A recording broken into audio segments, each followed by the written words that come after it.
Hello everybody and welcome back to the Burrow.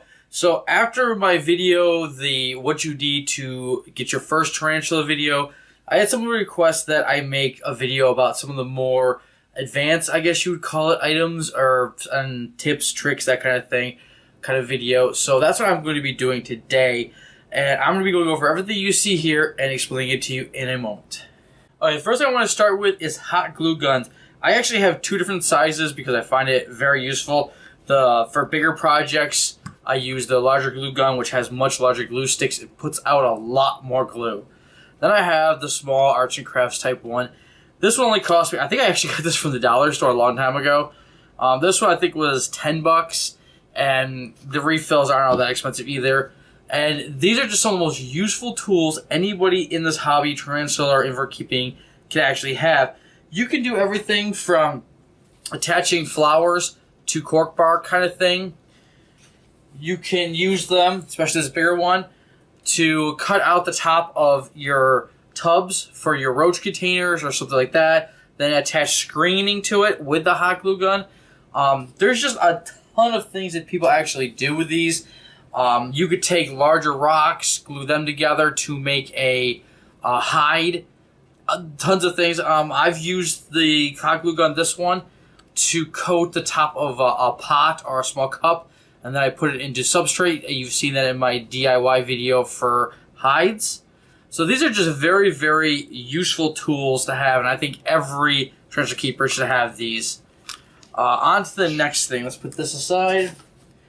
Probably the second most important tool that I think I have in my collection is my Dremel tool. Open this up. I actually have a rather bigger kit. It does a lot more things than you actually will need. The basics that you will need is a Dremel tool. You're just going to need the motor with a versatile speed. If you get the one without the versatile speed, it tends to go too fast. You melt the plastic, that kind of thing, and it just becomes a problem. I mean, I only go to about a 4 on this out of 10, and it cuts through everything I need. The other tip I'll give everybody is to get this end on it, the chuck end on it, instead of the normal one. This will allow you to put drill bits into it.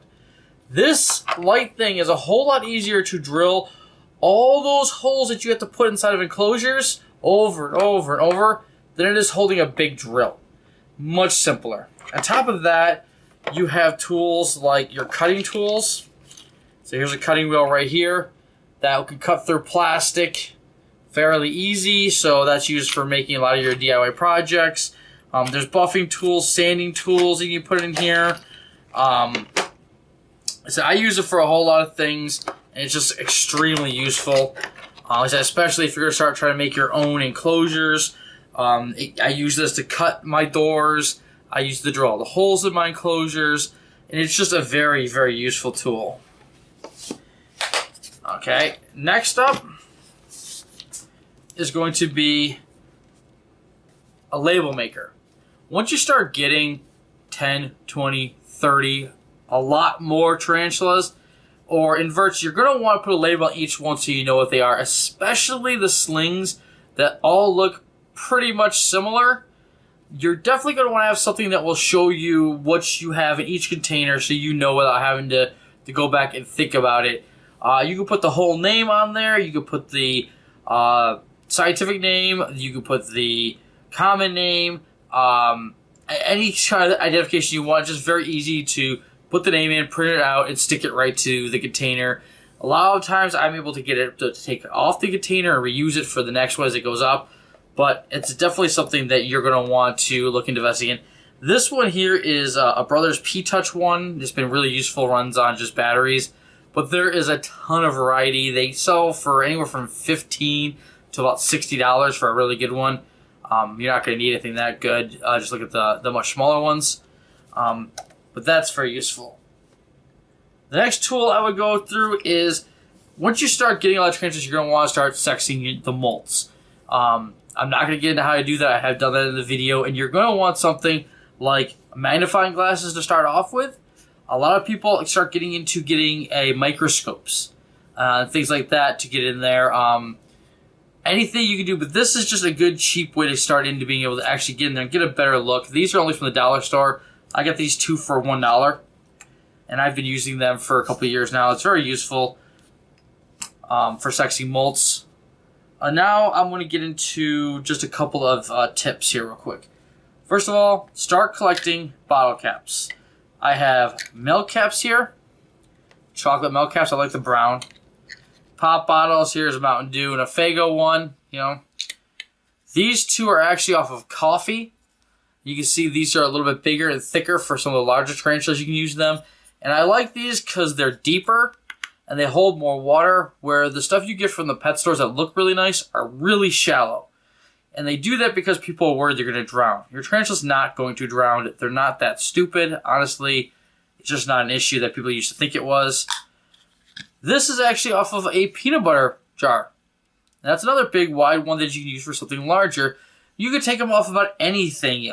Juice containers, any sort of a drink thing, usually coffee thing. Like I said, just look for these plastic caps and start collecting them.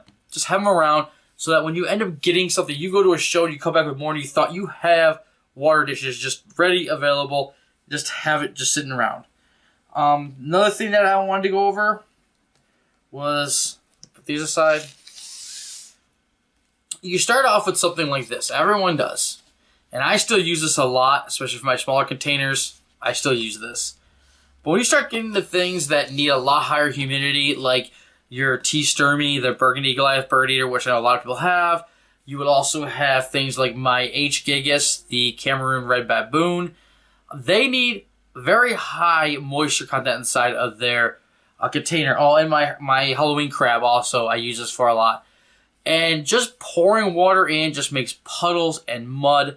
This I learned from Tom Moran, and this just has been awesome as I got it. All it is like a juice jug. This is a V8 Splash one. I drilled a bunch of tiny holes in the top, as you can see there. And then when you turn it over and you can squeeze it a bit, it comes out more like rain. That's what he actually says, make it rain. It really does, and it spreads out much more evenly, soaks in much more evenly. You can direct it much easier. This is I found to be very, very useful. I do not have this, but I know a lot of people switch over to it eventually, is the pressurized water spraying system, where you put the water in about a gallon jug. You pump it up, and then you can just spray it out. You can just press the nozzle, and it sprays out, and that's very useful. But this is a very cheap solution early on if you want to use that. Now, I do have one more tool I wanted to show you, and that is this. Now, why would I need this when I have the Dremel tool?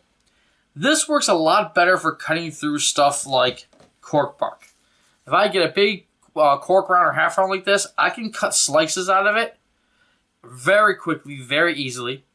And then I have a bunch of hides instead of just one long one. It allows me to make my cork bark a lot more versatile. On top of that, I use it to cut through plastic hides, like I had this one sitting here. This is one of the ones I coated with the hot glue gun, actually. And I use it to cut it just straight in half, because why get out my Dremel tool and plug it in, get all the stuff going, when I can just grab this out of my drawer system that I have, my storage system, and just cut right through without a problem. Well, that's all the ones that I could think of to show you today. Hopefully I taught some people something new, gave you some good advice. If I did, please leave a like and leave a comment below.